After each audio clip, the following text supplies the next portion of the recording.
An address by Mr Edgar, a former headmaster of Calabar High School, to Calabar old boys in Jamaica and the diaspora. Recorded February 2022 in Atlanta, Georgia. Title, 3 Things I Ask of You. I'm Mr Edgar, and I had the honor of being principal of Calabar High School from 1972 to 1980. Greetings to all who have logged on, and especially to the old boys who were students during my tenure as principal. I feel a bit like the ancient river of the school song because it has been over 40 years since I last walked the corridors of our beloved institution. Congratulations on the success most of you have achieved, and commendations on what you are doing to impact the lives of the current students. I'm truly proud of having played some little part in preparing you for the wider life to be. After leaving Calabar, I served a Christian literature ministry, Caribbean Christian Publications, for 26 years, most of it in the United States of America. Since retirement in 2006, my wife and I have lived in the metro Atlanta area. Through the Atlanta chapter of the Old Boys Association, I am kept abreast of significant happenings in the life of the school and have the opportunity to share in some of their special events, which are now on pause due to the COVID-19 pandemic. I'm grateful to God for the measure of health and strength He has blessed me with at age 85. It was from Atlanta that I traveled to Hollywood, Florida in February 2018 to address the alumni reunion of the class of 1980, a class for whom I was principal throughout their entire high school years. I enjoyed the event immensely and was delighted to renew acquaintance and share memories with many from my time.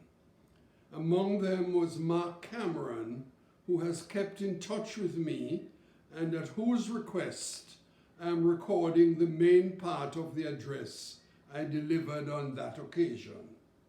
A few adjustments have been made to take into account the passage of time and the difference in the listening audience. Before coming to Calabar, I was principal of William Knibb Memorial High School in Falmouth, Trelawney, which at that time was a small, rural, co-educational private school. I was the first Jamaican-born principal of Calabar, that large, urban, famous boys' school. I must confess I had serious doubts about being able to fill the shoes of my predecessors. Whatever success I had is largely due to the cadre of the dedicated teachers who served with me.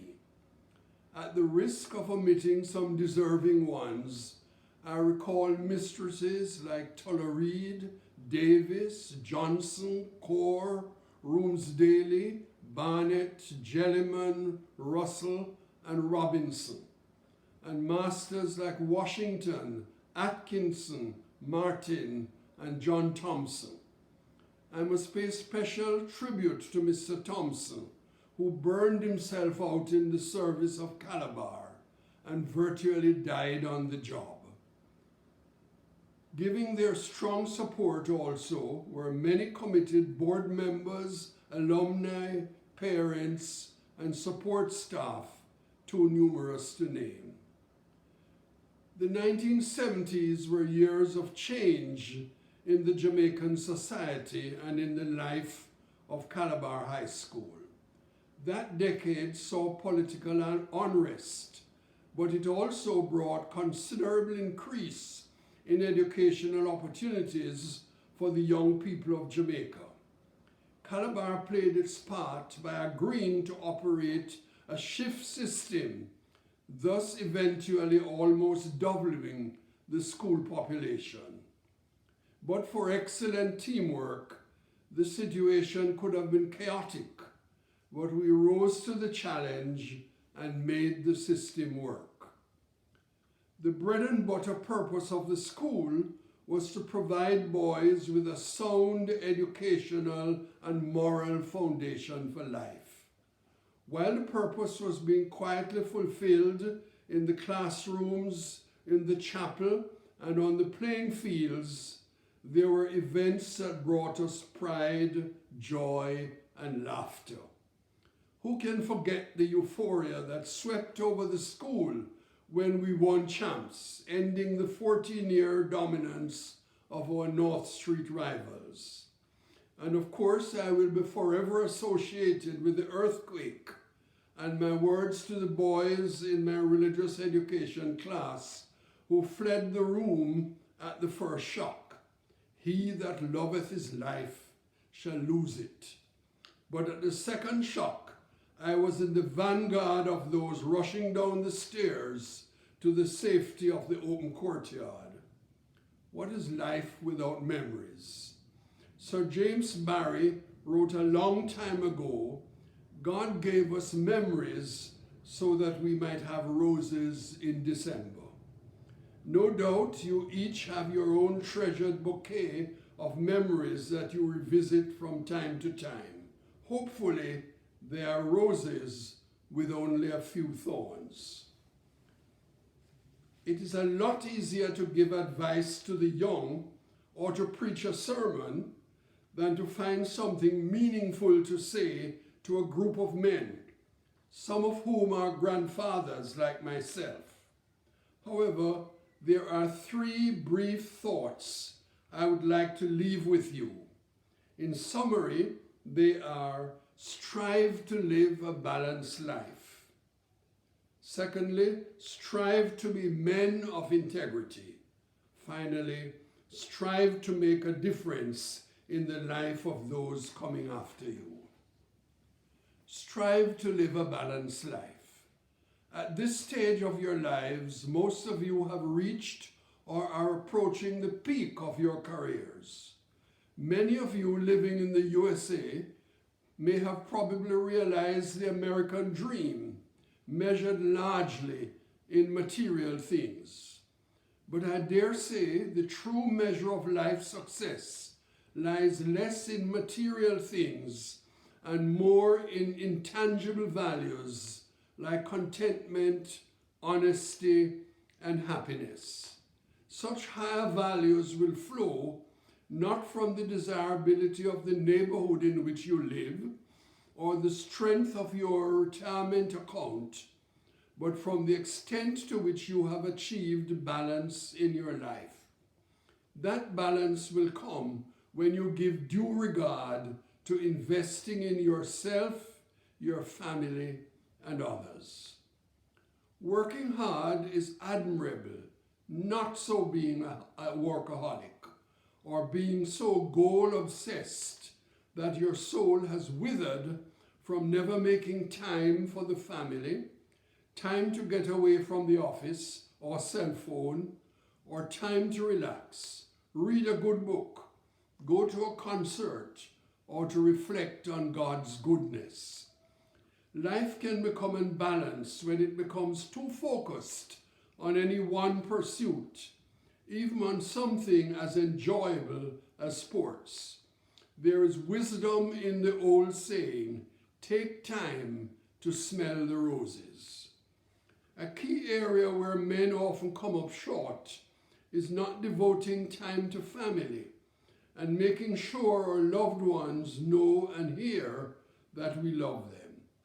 Reflecting on the mass shootings in American schools in recent years, I found myself wondering how many fathers have had pangs of regret that they didn't spend more time with the children they lost, or said I love you to them sometime in the last few days of their life. The same can be said about those who lost loved ones due to crime, sickness, the COVID-19 pandemic, accidents, or other untimely death. Your wife and your children, when looking back on their life with you, will not blame you for not making more money, but they will certainly hold it against you for not investing yourself and your time in their happiness. Jesus Christ stated it best when he asked, "What does a man gain by winning the whole world at the cost of his true self?" Mark 8, verse 36 in the New English Bible. A book about the great Winston Churchill that I read recently stated that he carried a deep-seated sadness all his life because of a father who was emotionally distant and never expressed love for him, never complimented him, but who never missed an opportunity to criticize him. Maybe you messed up with your children. Try again and don't make the same mistake with your grandchildren. Secondly, strive to live a life of integrity. A verse from the book of Proverbs in the Bible reads, "The integrity of the upright guides them, but the unfaithful are destroyed by their duplicity." Proverbs 13, verse 3 in the New International Version. The word integrity comes from the mathematical term integer, which means a whole rather than a partial number or fraction. By extension, it means the state of being sound, complete, and undivided. It has also come to mean adhering steadfastly to a strict ethical code. Someone has said your integrity is what only you and God see when you are alone with yourself. A man of integrity holds fast to principle, regardless of the consequences. That's what you should mean when, in the words of the school song, you commit to be true as steel. In a book entitled "The Day America Told the Truth," the author described a survey that posed the question, "What are you willing to do for $10 million? 25% said they would abandon their families. 23% would become a prostitute for a week. And 7% would kill a stranger. Some of the scandals which have rocked the USA and Jamaica in recent years, like massive frauds, Ponzi schemes, graft, sexual harassment disclosures, and corruption, tell us that many people will do whatever they think they can get away with.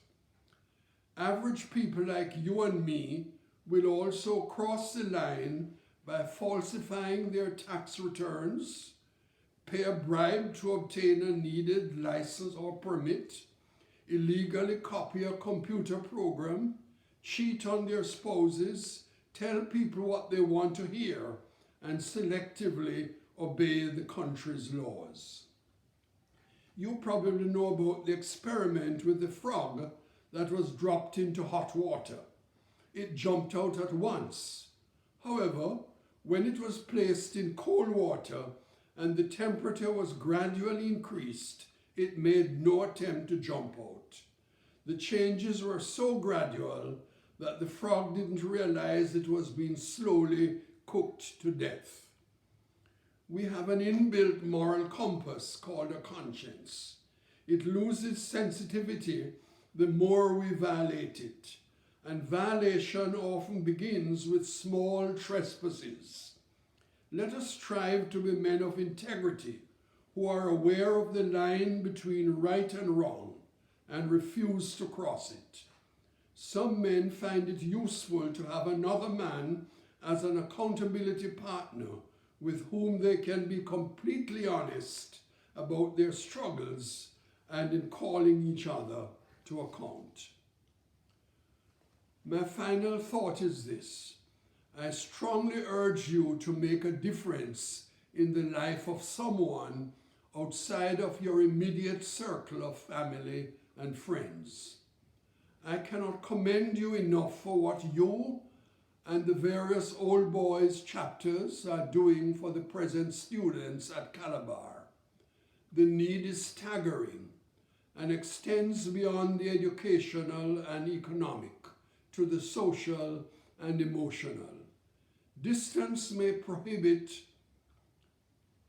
much by way of personal interaction on an ongoing basis, but perhaps each of you could ask to be teamed with one boy to whom you could serve as a mentor. With modern technology like smartphones, it is not impossible to keep in touch with a current student or a boy in your town, your church, youth, or sports club. Also consider donating time and money to help a deserving charity. Growing up in rural Jamaica, I lived in a house that had the most basic of furnishings. No expensive paintings decorated the walls. However, I recall the single decorative plaque with words that have stayed with me all my life. It read, "I shall pass through this world but once. Therefore, any good thing that I can do, or any kindness that I can show, let me do it now. Let me not defer it or neglect it, for I shall not pass this way again." You have the rest of your life before you. That may mean only a few years or less. It may mean the biblical 70 or more. Whatever time the good Lord gives you, live it purposefully. Strive to build in balance, to live as men of integrity, and to make a difference for good in the lives of those in your circle of influence and even beyond. May God bless you and your families, and may the days ahead be productive and rewarding for each of you listening to me. Thanks to you, Mark, for inviting me to share these thoughts with you. Thanks also to technology for making it possible for me to do so. May God bless you all and walk good.